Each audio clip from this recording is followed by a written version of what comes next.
नमस्ते, हाय, हेलो, कैसे हैं आप सब? चलिए कहानी शुरू करते हैं, जहाँ पे विजय की ऐसी बातें सुन अविनाश और अमृता दोनों ही हैरान रहते हैं। लेकिन अमृता समझ जाती है कि मुझे क्या करना है, इसलिए अमृता चुपचाप किचन में जाने लगती है।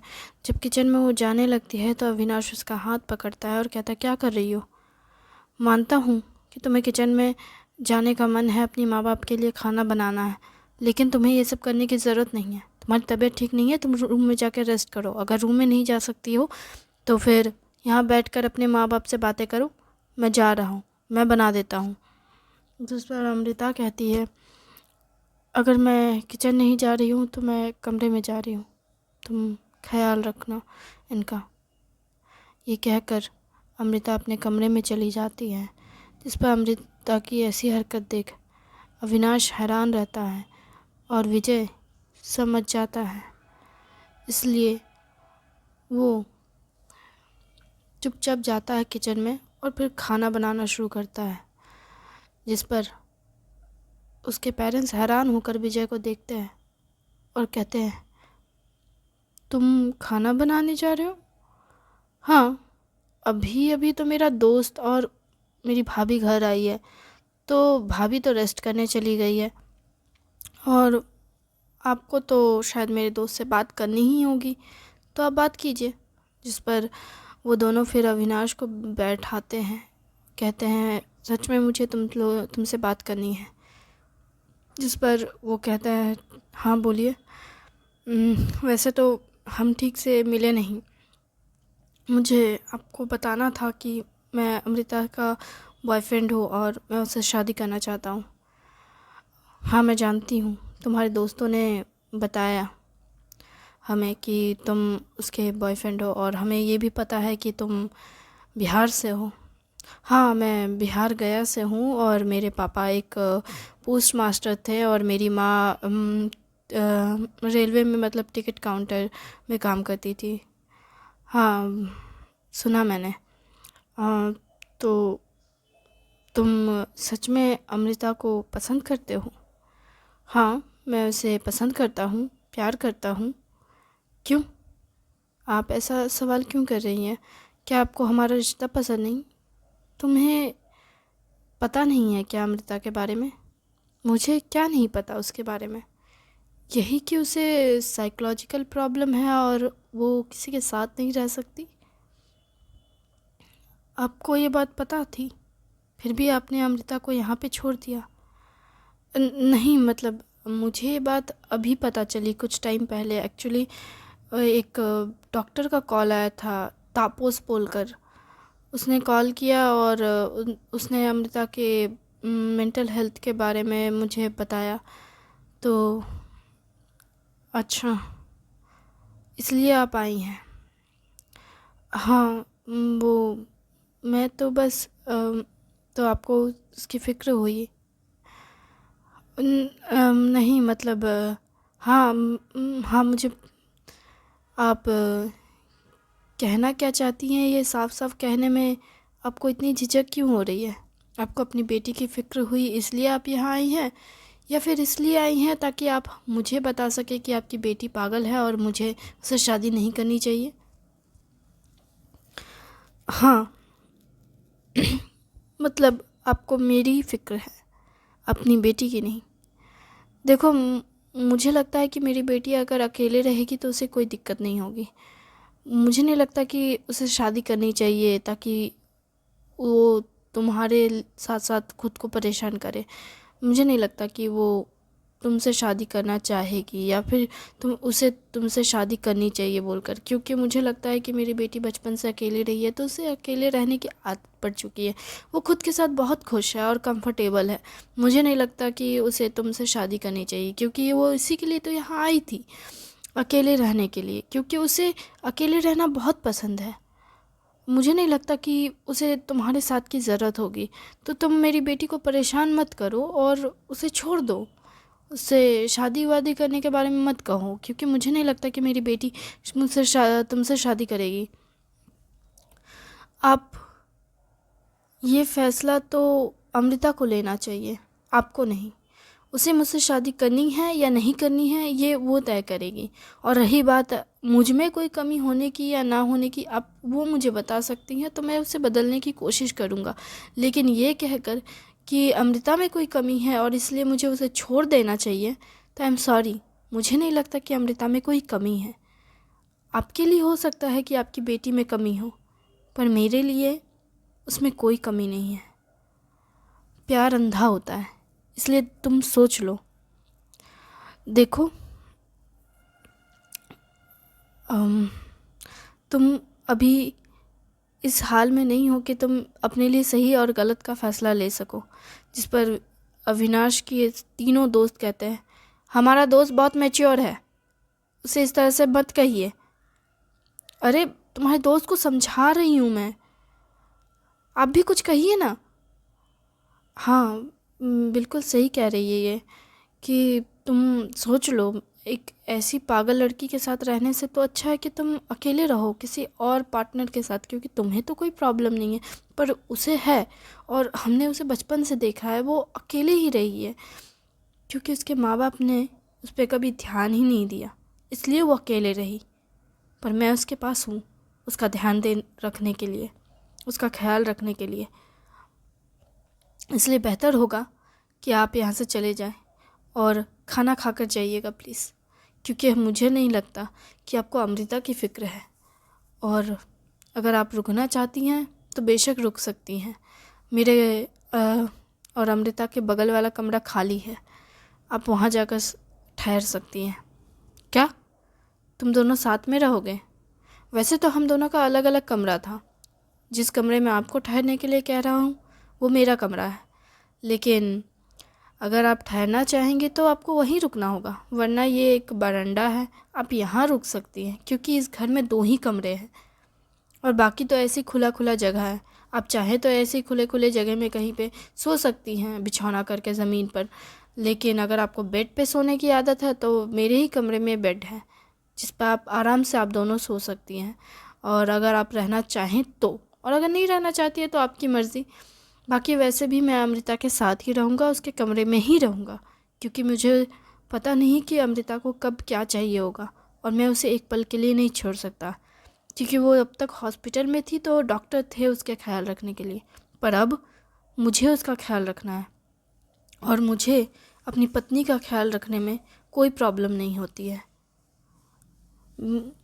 मुझे लगता है कि ये सुनकर आप बहुत ज़्यादा शॉक्ड में हैं, और सच में ये सुनने के बाद अमृता के माँ बाप दोनों ही एकदम से हैरान होते हैं। पत्नी, जिस पर उसके पिता कहते हैं तुमने शादी कब की मेरी बेटी से और हमें पता भी नहीं चला, जिस पर अविनाश कहता है नहीं, हमारी शादी वैसे तो नहीं हुई है। क्या मतलब, फेरे नहीं पड़े, मंडप में नहीं गए, तो तुम लोगों ने कोर्ट मैरिज कर लिया? नहीं, हमने अभी तक लीगली या इनलीगली किसी भी तरीके से शादी नहीं की है। तो फिर तुमने क्यों कहा कि तुम्हारी वो पत्नी है?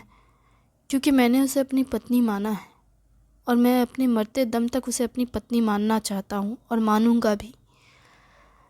इसलिए बेहतर होगा कि आप हम दोनों के बीच ना आए।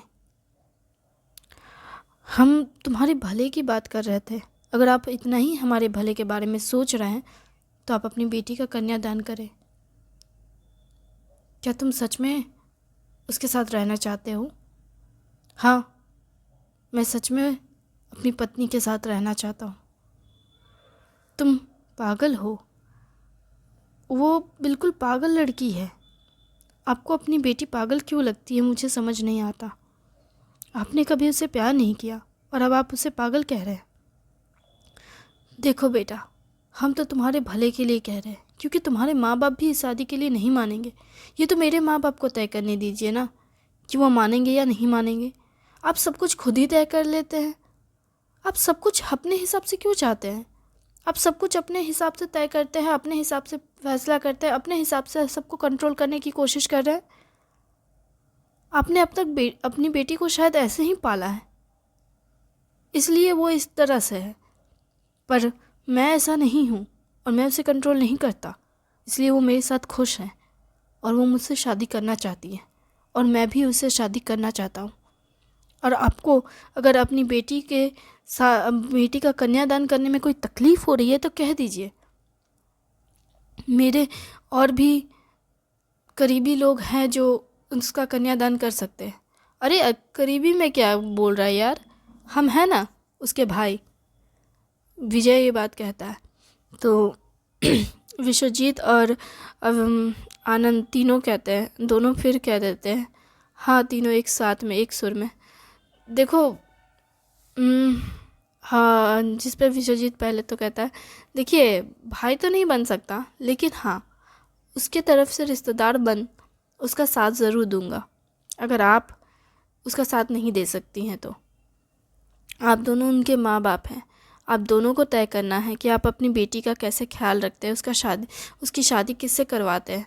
लेकिन आपने मेरे दोस्त में कोई कमी वमी नहीं निकाली, बल्कि अपने अब बेटी में ही कमी निकाल करके आप शादी तोड़ना चाहती हैं। ऐसा क्यों मुझे नहीं पता, लेकिन जो भी हो, आपको अगर अपनी बेटी इतनी नापसंद है तो मुझे लगता है कि आपको अपनी बेटी का कन्यादान करके चले जाना चाहिए उसकी ज़िंदगी से दूर। ठीक है, जैसा तुम्हें सही लगे तुम लोग करो।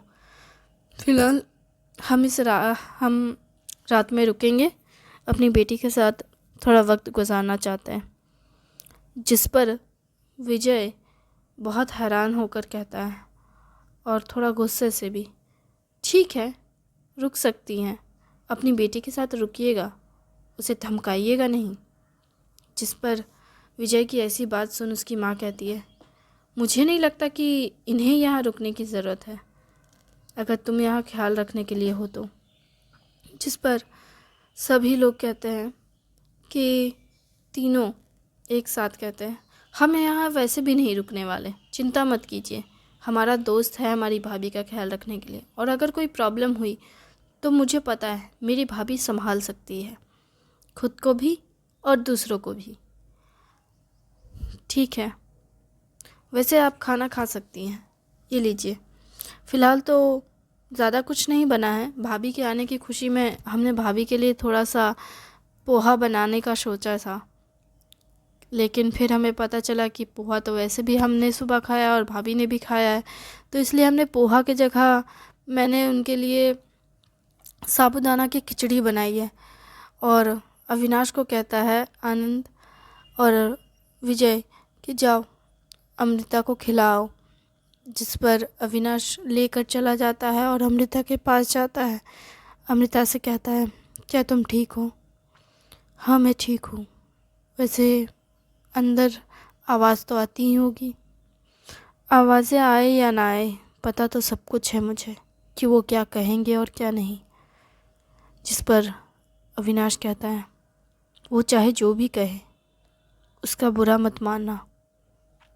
जिस पर अमृता कहती है बुरा मानना या ना मानना अब मायने ही नहीं रखता, अब किसी बात से फ़र्क ही नहीं पड़ता। अमृता की ऐसी बात सुन अविनाश सोच में पड़ जाता है और कहता है अमृता एक सवाल पूछूं? हाँ, मेरी बातों से तुम्हें फ़र्क पड़ता है क्या? जिस पर अमृता कहती है हाँ फ़र्क पड़ता है, बहुत फ़र्क पड़ता है। तुम्हारे हर एक शब्द से मुझे खुशी और दर्द दोनों महसूस होता है और मुझे समझ नहीं आता ऐसा क्यों है। ये सुनकर अविनाश कहता है खिचड़ी ठंडी हो रही है, खा लो। अमृता खाने लगती है और अविनाश उसे खिलाने लगता है और अमृता खाते हुए कहती है अविनाश की तरफ देख, क्या तुम सच में मुझसे शादी करना चाहते हो? जिस पर अविनाश कहता है भावुक हो, क्यों तुम नहीं करना चाहती? नहीं, ऐसा कुछ नहीं है, पर मुझे नहीं लगता कि तुम्हें मुझसे करनी चाहिए। जिस पर अविनाश अमृता को खाना सौंप खिचड़ी अपने उसके माँ बाप के पास जाता है और कहता है मैं चाहता हूँ कि आप अगले हफ्ते नहीं, विजय को बुलाता है और कहता है, विजय, एक पंडित से अच्छी मुहूर्त निकाल अगले 2 हफ्ते के अंदर। क्या हुआ यार? मुझे शादी करनी है अमृता से 2 हफ्ते के अंदर। जिस पर विजय, आनंद और विश्वजीत तीनों हैरान होते हैं और कहते हैं, ठीक है। विजय तो बहुत खुश होता है और कहता है, तू जैसा चाहता है वैसा हो जाएगा, जो जो चाहिए वो सारी तैयारियां हम देख लेंगे। जिस पर आनंद कहता है, हाँ यार, हो जाएगा, तू चिंता मत कर, 2 हफ्ते तो काफ़ी है। 2 हफ्ते के अंदर हम पंडित से बात कर लेते हैं, पंडित अच्छा मुहूर्त निकाल करके तुम दोनों की शादी करवा लेगा। जिस पर अविनाश की अमृता की माँ कहती है, तुम पागल हो गए हो। जिस पर अविनाश कहता, नहीं, मैं पागल नहीं हुआ हूँ, मैं अभी अभी सोच में पड़ गया अमृता की बात से कि शायद यही वजह थी कि अमृता को किसी पे भरोसा नहीं था। जिस पर सभी लोग हैरान होकर अविनाश की ओर देख रहे होते हैं। जिस पर विजय उसके कंधे पे हाथ रख कहता है,